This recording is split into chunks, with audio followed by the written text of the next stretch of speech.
ఈయన మీద కూడా ఒక వ్యక్తి నా మీద అంటే లైంగికంగా దాడి చేసి రేప్ చేసిందని కేసు పెట్టడం జరిగింది. అది కూడా సమ్ 376 356 ఏదో సమ్ అన్నారు, మాకు పెద్ద ఐడియా లేదు. బట్ ఆ కేసు పెట్టడం జరిగింది. అసలు ఏంటి, ఆయన పరారీలో ఉన్నారంటున్నారు, ఇంకా దొరకలేదంటున్నారు. చాలా అయితే అనుమానాలు అయితే వ్యక్తమవుతున్నాయి. నేను ఒకటే చెప్తున్నా,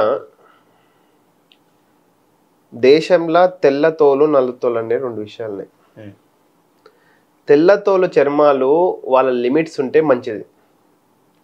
మళ్ళా బాలీవుడ్ని టాలీవుడ్ క్రాస్ చేస్తుందనో ఆస్కర్ అవార్డ్స్లో కానీ ఇంటర్నేషనల్ నేషనల్ అవార్డ్స్లో తెలియదు. What kind of interest they have we don't no.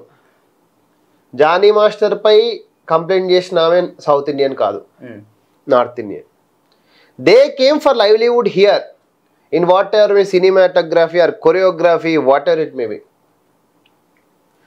Harsha Sai మీద చేసిన వాళ్ళు belongs to North India.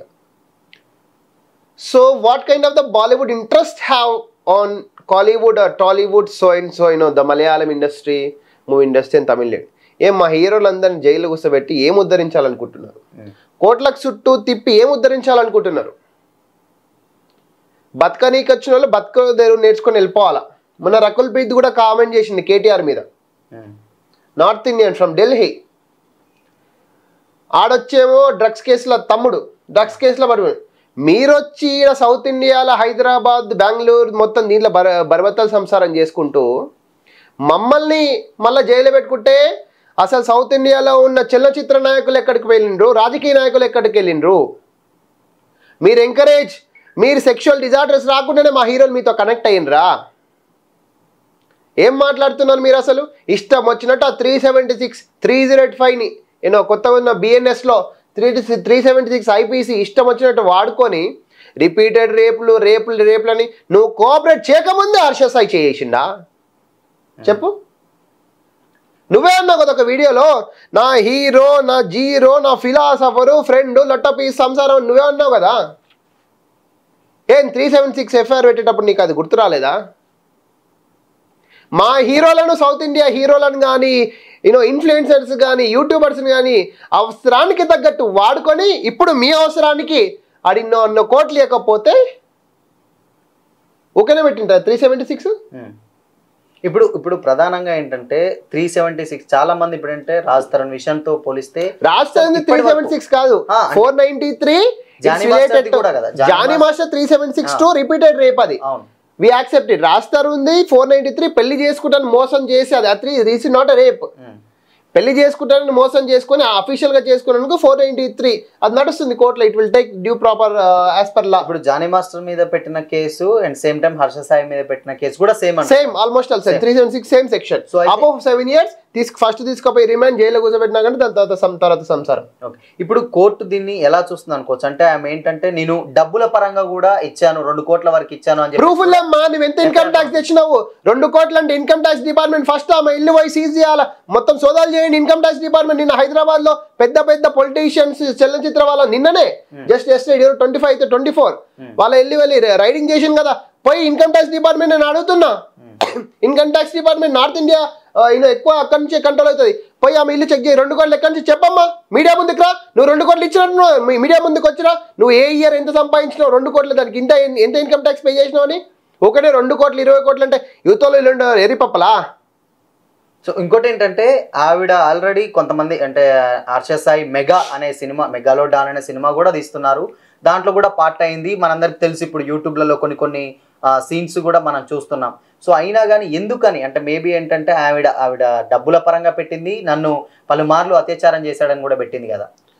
అత్యాచారం చేసినామంటే ఇట్స్ ఓకే. అది నువ్వు యాక్చువల్గా మీరు కంప్లైంట్ 376 వర్షన్ ఏంటంటే పోలీస్ వాళ్ళ మిస్టేక్ కూడా కాదు.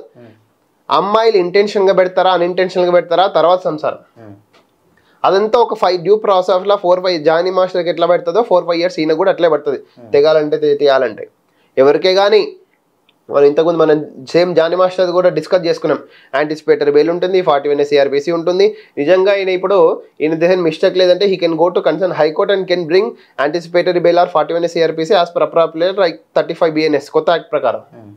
కానీ ఎంతమందిని హీరోయిన్లు చెంచలుగులు చెల్లబట్టి పెట్టి తెల్లతోరు చర్మాలు ఏమని చేయాలనుకుంటే నాకు అర్థమైతలేదు. యాక్చువల్గా టాలీవుడ్ ఇండస్ట్రీ కాలీవుడ్ ఇండస్ట్రీ మీకు అవకాశాలు ఇచ్చినందుకే మీరు ఇది చేస్తున్నారా? మేము ఎప్పటి నుంచి చెప్తున్నాం, తెలుగు శ్రీరెడ్డి కూడా చెప్తుంది, తెలుగు చలనచిత్ర పరిశ్రమల్లో తెలుగు వాళ్ళని ఉంచాలి. I support Allu Arjun also. Allu Arjun కూడా వైష్ణవి చైతన్య విషయంలో తెలుగు ఇండస్ట్రీలో తెలుగు వాళ్ళు ముందుకు రావాలి. తెలుగు చలనచిత్ర పరిశ్రమలో మూవీ ఆర్టిస్ట్ అసోసియేషన్ ఉంది. ఈ movie artist association they can control only Telugu industry, not Bollywood Kollywood so and so. ఇప్పుడు మన ప్రొడ్యూసర్ డైరెక్టర్లు ఏం చేస్తారు, ఇక్కడ ఈ చర్మాలు నచ్చక, ఈ స్కిన్ నచ్చక, ఈ స్కిన్ టోన్, ఈ అందాలు నచ్చక వాళ్ళు తెల్లతోరు ధర్మానికి వెళ్తున్నారు. వాళ్ళు మాలో మెంబర్షిప్ తీసుకోరు, వస్తారు ఒక సినిమా తీసిపోతారు, కథం కేల్ కథం దుఃఖనంబన్. ఇప్పుడు ఎవరు మాల్వి మల్హోత్రా తెల్లతోలు మనోని ఎత్తుకపోయి బొంబేలో కూర్చోబెట్టుకుంది. ఈమె పోలీస్ స్టేషన్ లావణ్య వచ్చేసి కోర్టు కేసుల చుట్టూ తిరుగుతుంది. అంటే ఏంటి, వాట్ ఈజ్ యువర్ ఇంటెన్షన్? ఒక సినిమా తీసేసినంత మాత్రాన ఈ మా వాళ్ళందరిని తీసుకుపోయి ఆడేం ఉద్ధరిస్తారు? మీ దగ్గర టాలెంట్ లేవా? మీ పాపులేషన్ మాకన్నా ఎక్కువనే కదా, డబుల్ త్రిబుల్ కదా. ఈ discrimination they has to answer. ఎప్పుడే కానీ ఈ డిస్క్రిమినేషన్ చలనచిత్ర పరిశ్రమలో ఎంటర్ అయిందో నెక్స్ట్ రాజకీయంగా కూడా ఎంటర్ అవుతుంది. అప్పుడు మనం సౌత్ ఇండియాలో ఉన్న ఆల్ ఇండస్ట్రీస్ దెబ్బతీస్తాయి. నేను చెప్పేది రాసి పెట్టుకోండి.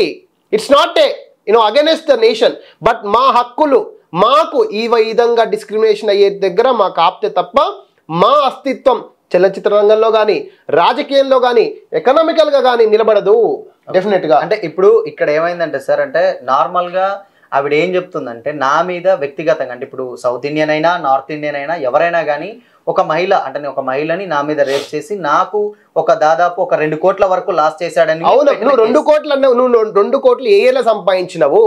ఎంత ఇన్కమ్ ట్యాక్స్ పే చేసినవు? 10 లక్షలు సంపాదిస్తే 30% ఇన్కమ్ ట్యాక్స్ కట్టాలా? నువ్వు కట్టినవా లేదా? అఫీషియల్ ప్రూఫ్ తీసుకురా. 2 కోట్లు అంటున్నావు కదా, అవి పక్క ఆధారాలతోటి కూడా పెట్టిందని కూడా కొన్ని వార్తలు వస్తాయి. తీసుకురా, ఎఫ్ఐఆర్లు ఉంటాయి కదా. ఏ ఇయర్ సంపాదించి 2 కోట్లు ఎట్లా సంపాదించినావు, ఎత్తుకొచ్చినావా, కష్టంగా సంపాదించుకున్నా తేవాలి కదా ముందలకి. మీడియా ముందు తెచ్చి పెట్టు, తప్పే ఉంది. హీరో జీరో హీరో హీరో అన్నాడు, ఇవన్నీ పెట్టడానికి ఏమైంది? నువ్వే అన్నావు కదా హీరో అని మొత్తం. ఇప్పుడు హర్ష సాయి గారు ఆయన కూడా ఏంటంటే పోలీసులకు కానీ లేకపోతే ఎక్కడ కానీ సరెండర్ అయింది లేదు. ఆయన ఒక ఆన్సర్ సరెండర్ ఎందుకు అవుతాడండి? ఫేక్ కేసులలో సరెండర్ ఎందుకు అవుతారు? పోయి 41 year యాంటిసిపేటర్ కోసం ట్రై చేస్తారు. అది మనం చట్టం ఇచ్చిన హక్కు, మనకు రాజ్యాంగం ఇచ్చిన హక్కు మనకు. కాకపోతే ఒకవేళ జానీ మాస్టర్ గోవాలో పట్టుకున్నట్టు ఈయన దొరికితే 4-5 బృందాలు పెడితే పట్టుకొచ్చేమో మళ్ళీ బెయిల్ వస్తుంది. బెయిల్ వచ్చినాక 4-5 years లో తేలిపోతాం నిజంగా మిస్టేక్ చేసిండో లేదో. సో ఇప్పుడు ఆయన అట్లీస్ట్ అంటే కేసు పెట్టిన తర్వాత కూడా పోలీసుల కాంటాక్ట్ కూడా కాలేదు. ఇందులో కొద్ది వరకు నిజం ఉంటుంది అని కూడా కొన్ని వర్గాలు అయితే అంటున్నాయి. మీరేమంటారు? నిజం. ఇప్పుడు ఒక అబ్బాయికి గర్ల్ ఫ్రెండ్స్ ఉండడం తప్పలేదు. ఒక్కసారి కూడా పెళ్లి కాలే హర్షకి. ఇంకా నాకు తెలిసి గర్ల్ ఫ్రెండ్స్ ఉండరా? పెళ్ళైనకు ఒకటే భార్య, పెళ్లి కానికి ఎంతమంది అన్న గర్ల్ ఫ్రెండ్స్, వాస్తవం లేదా? సో అట్లన్నప్పుడు నేను ఏమంటున్నంటే, ఇప్పుడు హర్ష సాయి ఉండొచ్చు నిజంగా. ఒకవేళ ఆయనకు ఇప్పుడు ఎంగేజ్ను ఉప్పుకారం తినడానికి మొగతన ఉండదా? ఆమె ఎంత ఒకవేళ ఆమె కోఆపరేట్ చేసిందా, ఈయన నిజంగా రేప్ చేసినా తెలియాలి. ఆమె కోఆపరేట్ చేస్తే it's not a rape, it's a living relationship అంటారు. లివింగ్ రిలేషన్షిప్ వేరు, రేప్ వేరు. లివింగ్ రిలేషన్షిప్లో ఉండి ఓఏలోకి వెళ్ళి మీ ఆధార్ కార్డు సిగ్నేచర్ పెట్టుకుంటూ ఏదో 1 year అయినాక ఆయన రేప్ చేసినట్టే ఓఏలోకి వెళ్ళింది ఏమైనా డిస్కస్ చేసుకోండి. కానీ అమ్మాయి అబ్బాయి ఓఏలోకి వెళ్ళినకి ఎందుకు? లివింగ్ రిలేషన్షిప్ కాకుంటే భూమి పంచాయతీలు ఆ పంచాయతీలు సెట్ చేసుకోండి కానీ కాదు కదా. తప్పు ఎప్పుడైతే బాలీవుడ్ ఇండస్ట్రీ ఈ టాలీవుడ్ ఇండస్ట్రీ కాలీవుడ్ ఇండస్ట్రీల మీద పడ్డదో we should alert. Tammareddy Bharadwaj garu, Jhansi గారు, మీరు కూడా మొన్న మీ ప్రెస్ మీట్ పెట్టింది కదా, డెఫినెట్గా మీలాంటి పెద్దలు ముందుకు రావాలి. లేకపోతే టాలీవుడ్ ఇండస్ట్రీని ఆస్కార్ అవార్డ్స్ మళ్ళీ బాలీవుడ్ నేషనల్ అవార్డ్స్ నుంచి రిమూవ్ చేసే అవకాశం కూడా కనిపిస్తుంది. మనం ఇప్పుడే కానీ మేల్కొడకపోతే మనమే కొట్లాడుకొని మన అస్తిత్వాన్ని మనమే కాపాడుకునే విధంగా కాకుండా ఇంకా కుంగిపోయే విధంగా మనము ముందుకెళ్తున్నాము. Definitely we're respecting our nation, we respect our constitution, but we need our rights. మా అస్తిత్వం మాకు కావాలి డెఫినెట్లీ అన్ని విధాల్లో. ఇట్లా రేప్ కేసులు పెట్టుకుంటా, జైల్లో పెట్టుకుంటా, ఆ ఇండస్ట్రీని తొక్కదోల్చాలంటే ఇప్పుడు ఈయన మీద పెట్టిన రేపు పెద్ద పెద్ద హీరోల మీద పెడతారండి. అట్లా కాదు కదా. ఇప్పుడు ఆయన ఎన్టీఆర్ మీద మూవీ వస్తుంది, ఏంటి దేవరా, ఆమె నార్త్ ఇండియన్, ఈయన సౌత్ ఇండియన్. ఏంది ఇప్పుడు రేపు పెట్టడానికి గ్యారంటీ ఉంది? ఆయన డీసెంట్ కాబట్టి ఫేక్ కేసులు పెట్టి ఆయనను కూడా తీసుకుపోయి జైల్లో కూర్చోబెడతారు. అది కాదు. డెఫినెట్గా నేనేమంటున్నంటే నార్త్ ఇండియా గర్ల్స్ని, నార్త్ ఇండియా హీరోయిన్స్ని బాలీవుడ్ హీరోయిన్స్ని మన కాలీవుడ్ వాళ్ళు రిక్రూట్ చేసుకోవద్దు. ప్రొడ్యూసర్లకు డైరెక్టర్లకు ఒకటే చెప్తున్నా, వాళ్ళని మన ఇండస్ట్రీలోకి తీసుకురాకండి.